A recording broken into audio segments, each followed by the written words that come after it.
Ketegangan di kawasan Timur Tengah kembali mencapai titik didih yang belum pernah terjadi sebelumnya. Kota Tel Aviv dilaporkan mengalami kehancuran masif setelah serangan terkoordinasi dari 3 arah berbeda dalam satu waktu, melibatkan Iran, kelompok Hizbollah dari Lebanon, serta pasukan Houthi dari Yaman. Serangan ini disebut sebagai respons langsung atas eskalasi konflik yang sebelumnya dipicu oleh operasi militer gabungan Israel dan Amerika Serikat yang menyerang fasilitas strategis Iran beberapa waktu lalu. Dalam laporan yang masuk secara bertahap sejak dini hari waktu setempat, sistem pertahanan udara Israel terlihat kewalahan menghadapi intensitas serangan rudal yang datang secara simultan. Sirena peringatan berbunyi tanpa henti di seluruh penjuru kota, sementara langit Tel Aviv berubah menjadi arena lintasan proyektil yang saling berkejaran antara rudal penyerang dan intersepsi pertahanan. Namun, volume serangan yang diluncurkan dari 3 arah berbeda membuat sistem pertahanan tidak mampu menahan semuanya. Sumber militer menyebutkan bahwa gelombang pertama serangan berasal dari arah timur, diduga kuat diluncurkan oleh Iran menggunakan rudal balistik jarak menengah. Tidak lama berselang, dari arah utara, Hizbollah meluncurkan rentetan roket presisi tinggi yang menghantam titik-titik strategis, termasuk infrastruktur komunikasi dan fasilitas energi. Sementara itu, dari arah selatan, Houthi Yaman dilaporkan mengirimkan drone bersenjata dan rudal jelajah yang menyasar wilayah sipil dan pelabuhan. Akibat serangan bertubi-tubi ini, sejumlah kawasan penting di Tel Aviv dilaporkan mengalami kerusakan parah. Gedung-gedung tinggi terbakar, jaringan listrik lumpuh, dan akses transportasi terputus total di beberapa titik. Tim penyelamat terlihat bekerja di tengah puing-puing, sementara warga sipil berusaha mencari perlindungan di bunker darurat. Situasi ini menandai babak baru dalam konflik yang semakin meluas, di mana sebelumnya serangan Israel dan Amerika terhadap Iran disebut sebagai langkah pencegahan. Namun kini, respons yang datang justru jauh lebih besar dan terkoordinasi. Kalau sebelumnya yang selama ini dianggap terpisah, serangan dari 3 arah ini bukan hanya menunjukkan kekuatan militer, tetapi juga strategi yang matang dalam mengeksploitasi celah pertahanan lawan. Dan jika ini disebut terukur, banyak pihak mulai bertanya, ukuran siapa yang dipakai? Penggaris biasa jelas sudah tidak cukup. Di tengah situasi yang terus berkembang, komunitas internasional mulai menyerukan deeskalasi, meskipun hingga saat ini belum terlihat tanda-tanda bahwa konflik akan mereda dalam waktu dekat. Dengan Tel Aviv yang kini berada dalam kondisi darurat, dunia kembali dihadapkan pada satu kenyataan. Konflik yang awalnya terbatas, kini telah berubah menjadi konfrontasi terbuka dengan dampak yang jauh lebih luas.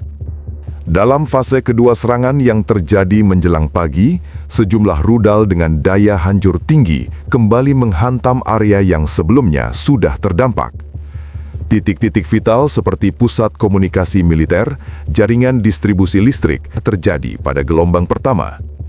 Asap hitam pekat terlihat membumbung tinggi dan menyelimuti sebagian besar langit kota, menghambat proses evakuasi dan pengamatan udara. Pihak militer Israel dilaporkan mencoba melakukan respon cepat dengan mengerahkan sistem pertahanan tambahan, namun tekanan serangan dari berbagai arah membuat koordinasi menjadi sangat sulit.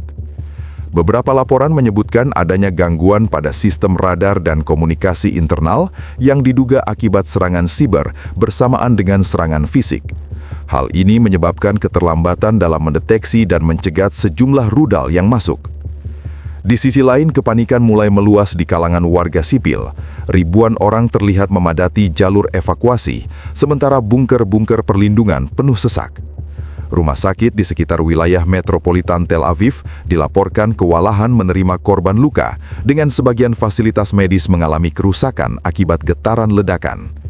Tenaga medis bekerja dalam kondisi darurat dengan pasokan listrik yang tidak stabil dan keterbatasan alat. Sumber intelijen regional mengindikasikan bahwa koordinasi antara Iran, Hezbollah, dan Houthi bukan hanya bersifat simbolis, tetapi melibatkan pembagian target dan waktu serangan yang presisi. Iran disebut bertanggung jawab atas peluncuran rudal balistik jarak jauh dengan daya hancur besar, sementara Hezbollah fokus pada serangan presisi ke infrastruktur militer dan komunikasi dari arah utara. Houthi di sisi lain memainkan peran dalam meluncurkan drone dan rudal jelajah dari jarak jauh untuk menembus pertahanan dari arah selatan. Kondisi ini memunculkan pertanyaan besar di kalangan analis militer mengenai kesiapan sistem pertahanan Israel dalam menghadapi serangan multi-arah berskala besar. Selama ini, sistem pertahanan berlapis Israel dikenal sebagai salah satu yang paling canggih di dunia. Namun serangan kali ini menunjukkan adanya tekanan ekstrim yang mampu menembus lapisan tersebut. Dan ketika sistem yang selama ini dipromosikan sebagai nyaris tak tertembus mulai kewalahan, publik global mulai sadar bahwa kata nyaris itu ternyata punya arti yang cukup fleksibel. Sementara itu, pemerintah Israel mulai melakukan langkah darurat dengan menutup akses keluar masuk kota, serta mengerahkan pasukan tambahan untuk menjaga ketertiban. Namun, situasi di lapangan menunjukkan bahwa fokus utama saat ini adalah penanganan dampak serangan, bukan sekedar pertahanan lanjutan. Infrastruktur yang lumpuh membuat distribusi logistik menjadi terhambat, termasuk pasukan air dan bahan bakar. Di tingkat internasional, reaksi mulai bermunculan dari berbagai negara besar.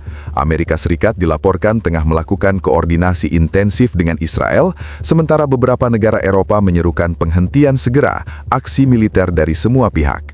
Namun di tengah seruan tersebut, fakta di lapangan menunjukkan bahwa eskalasi justru terus meningkat. Seruan damai kembali terdengar seperti rekaman lama yang diputar ulang, didengar tapi jarang benar-benar diikuti. Memasuki hari kedua sejak rentetan serangan mengguncang Tel Aviv, skala dampak yang sebelumnya hanya diperkirakan kini mulai terlihat secara nyata di lapangan.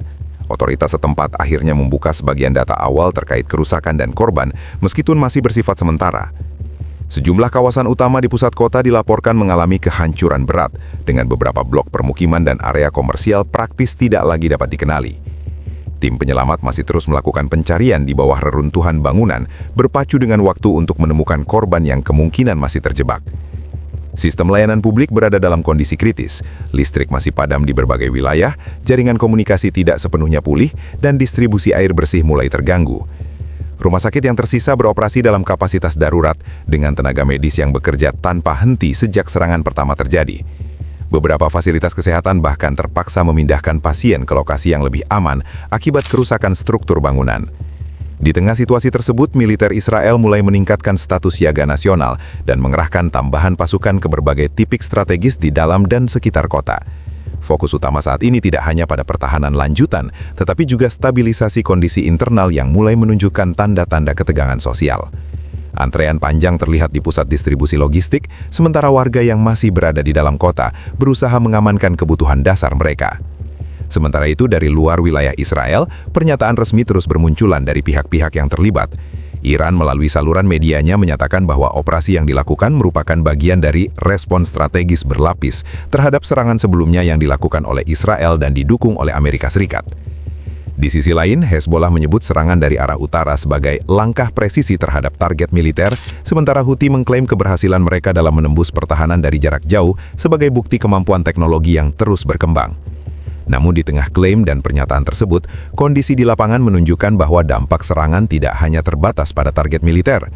Sejumlah area sipil ikut terdampak, memicu kekhawatiran internasional terkait potensi krisis kemanusiaan yang lebih luas. Organisasi bantuan kemanusiaan mulai menyerukan akses darurat ke wilayah terdampak, meskipun situasi keamanan yang belum stabil menjadi kendala utama. Pengamat militer internasional kini mulai menyoroti perubahan pola konflik yang terjadi. Serangan terkoordinasi dari tiga arah ini dinilai sebagai bentuk evolusi strategi perang modern di kawasan tersebut, di mana koordinasi lintas kelompok dan negara menjadi faktor penentu. Tidak hanya mengandalkan kekuatan masing-masing, tetapi juga memanfaatkan momentum dan kelemahan lawan secara bersamaan. Dan ironisnya, semua pihak mengklaim ini sebagai langkah strategis, seolah kehancuran kota besar kini bisa masuk dalam kategori perencanaan yang rapi. Sementara itu, di sisi politik, tekanan terhadap pemerintah Israel mulai meningkat. Sejumlah analis menyebut bahwa keputusan untuk melakukan serangan awal terhadap Iran menjadi titik balik yang mempercepat eskalasi konflik ke tingkat yang lebih luas. Jika sebelumnya disebut sebagai langkah pencegahan, kini banyak yang melihatnya sebagai keputusan yang membuka terlalu banyak front sekaligus. Dan seperti biasa, membuka banyak front itu mudah, menutupnya yang sering jadi masalah besar. Sementara itu, Amerika Serikat sebagai sekutu utama Israel dilaporkan tengah mempertimbangkan langkah lanjutan, termasuk kemungkinan peningkatan dukungan militer dan logistik. Namun keputusan tersebut dinilai beresiko memperluas konflik menjadi lebih besar lagi, mengingat keterlibatan langsung AS dapat memicu reaksi tambahan dari pihak-pihak. Hal yang diperluas mencakup pembatasan aktivitas sipil, pengendalian distribusi logistik, serta mobilisasi besar-besaran sumber daya militer dan sipil untuk menstabilkan keadaan. Di tengah upaya tersebut, laporan terbaru menunjukkan bahwa beberapa fasilitas vital yang sebelumnya dianggap aman kini ikut terdampak. Gudang logistik militer, pusat distribusi bahan bakar, hingga jaringan transportasi utama mengalami gangguan serius. Hal ini menyebabkan rantai pasokan terganggu secara signifikan, tidak hanya di Tel Aviv, tetapi juga ke wilayah sekitarnya. Antrean panjang kendaraan terlihat di berbagai titik pengisian bahan bakar, sementara distribusi kebutuhan pokok mulai dibatasi untuk mencegah kelangkaan yang lebih parah. Militer Israel dalam pernyataan singkatnya mengakui bahwa serangan dari Iran, Hezbollah, dan Houthi tidak hanya mengandalkan kekuatan jumlah, tetapi juga memanfaatkan kombinasi teknologi yang beragam, mulai dari rudal balistik, rudal jelajah, hingga drone dengan kemampuan manuver tinggi. Serangan dilakukan dalam pola berlapis, dengan tujuan menguras sistem pertahanan sebelum menghantam target utama. Pola ini dinilai sebagai salah satu faktor utama yang menyebabkan pertahanan Israel mengalami tekanan luar biasa. Sementara itu, upaya pemulihan menghadapi tantangan tambahan akibat kondisi keamanan yang belum sepenuhnya terkendali. Tim teknis yang berusaha memperbaiki jaringan listrik dan komunikasi harus bekerja di bawah pengawasan ketat, mengingat ancaman serangan susulan masih ada. Beberapa wilayah bahkan terpaksa tetap dalam kondisi gelap total untuk mengurangi resiko menjadi target berikutnya. Di sisi lain, dinamika politik internal mulai menunjukkan pergeseran. Tekanan terhadap pemerintah meningkat seiring dengan meluasnya dampak serangan. Sejumlah pihak mulai mempertanyakan kesiapan negara dalam menghadapi skenario serangan multi-arah seperti yang terjadi saat ini. Selama ini, narasi pertahanan berlapis yang tak tertembus terdengar meyakinkan, tapi realitas di lapangan tampaknya memberikan catatan kaki yang cukup panjang dan cukup menyakitkan untuk diabaikan. Di tingkat regional, ketegangan juga meluas ke wilayah perbatasan. Aktivitas militer meningkat tidak hanya di sekitar Israel, tetapi juga di kawasan yang berbatasan langsung dengan Libanon dan wilayah selatan yang berhadapan dengan Yaman melalui jalur laut. Pengamat menilai bahwa konflik ini telah memasuki tahap di mana eskalasi tidak lagi terpusat di satu titik, melainkan menyebar secara simultan ke berbagai area strategis. Komunitas internasional semakin intens menyerukan deeskalasi, dengan sejumlah negara besar mengusulkan pertemuan darurat untuk meredakan ketegangan. Namun hingga saat ini, belum ada indikasi kuat bahwa pihak-pihak yang terlibat siap untuk menurunkan intensitas konflik. Seruan damai kembali memenuhi ruang diplomasi global, namun di lapangan, suara ledakan masih jauh lebih keras daripada pernyataan resmi manapun. Di tengah semua itu, kondisi kemanusiaan menjadi perhatian utama. Ribuan warga yang terdampak mulai membutuhkan bantuan dalam skala besar, sementara akses untuk organisasi bantuan masih terbatas. Tempat penampungan darurat penuh sesak, dan kekhawatiran akan krisis kesehatan mulai muncul, seiring dengan terbatasnya air bersih dan fasilitas sanitasi. Dengan situasi yang terus berkembang dan belum menunjukkan tanda-tanda mereda, Tel Aviv kini berada dalam titik kritis yang akan menentukan arah konflik ke depan. Apakah upaya stabilisasi akan berhasil menahan dampak lebih jauh, atau justru serangan lanjutan akan memperdalam krisis yang sudah terjadi, masih menjadi pertanyaan besar yang belum terjawab. Dunia kini tidak hanya menyaksikan, tetapi juga mulai merasakan dampak dari konflik yang semakin meluas ini.